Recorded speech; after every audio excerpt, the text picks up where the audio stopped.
ఆంధ్రప్రదేశ్ రాజకీయ క్షేత్రంలో కాపు సామాజిక వర్గ అగ్రనేత ముద్రగడ పద్మనాభం మరియు జనసేనాని పవన్ కళ్యాణ్ మధ్య సాగుతున్న మాటల యుద్ధం ఇప్పుడు సరికొత్త మలుపులు తిరిగింది.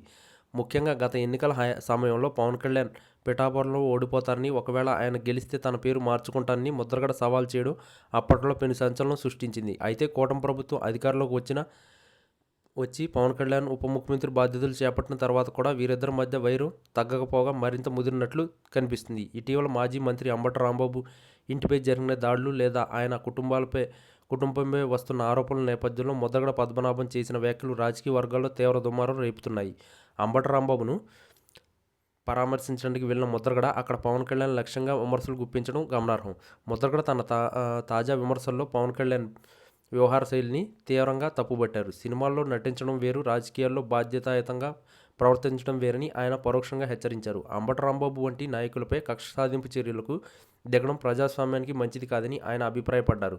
పవన్ కళ్యాణ్ అధికారాన్ని అడ్డం పెట్టుకుని ప్రత్యర్థులను అణచివేయాలని చూస్తున్నారని ముద్రగడ ఆరోపించారు. గతంలో తన కుమార్తె విషయంలో జరిగిన వివాదాన్ని ప్రస్తావిస్తూ తన కుటుంబాన్ని రోడ్డు మీదకు లాగిన వారికి తగిన శాస్తి జరుగుతుందని ఆయన పేర్కొన్నారు. అంబటి రాంబాబు కూడా ముద్రగడకు మద్దతుగా నిలుస్తూ పవన్ కళ్యాణ్ వైఖరిని ఎండగట్టారు. పవన్ కళ్యాణ్ కేవలం చంద్రబాబు నాయుడు డైరెక్షన్లోనే నడుస్తున్నారని, సొంత నిర్ణయాలు తీసుకునే శక్తి ఆయనకు లేదని అంబటి విమర్శించారు. వచ్చే రోజుల్లో ఈ వివాదం ఏ స్థాయికి చేరుతుందనేది ఆసక్తికరంగా మారింది. ముద్రగడ పద్మనాభం కాపు ఉద్యమం నేతగా తనకున్న పట్టును మళ్లీ నిరూపించుకోవాలని చూస్తుండగా, పవన్ కళ్యాణ్ మాత్రం అభివృద్ధి మరియు సుపరిపాలన మంత్రంతో ముందుకు వెళ్తున్నారు. అంబటి రాంబాబు మరియు ముద్రగడ జత కట్టడం వెనుక వైఎస్ఆర్ కాంగ్రెస్ పార్టీ వ్యూహం స్పష్టంగా కనిపిస్తుంది.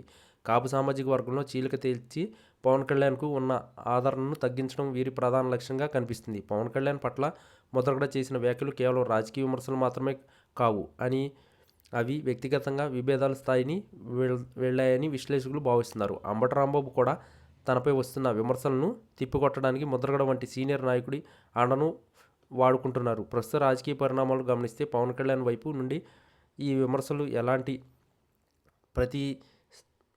తీవ్ర ప్రతిస్పందన రాకపోవడం గమనార్హం.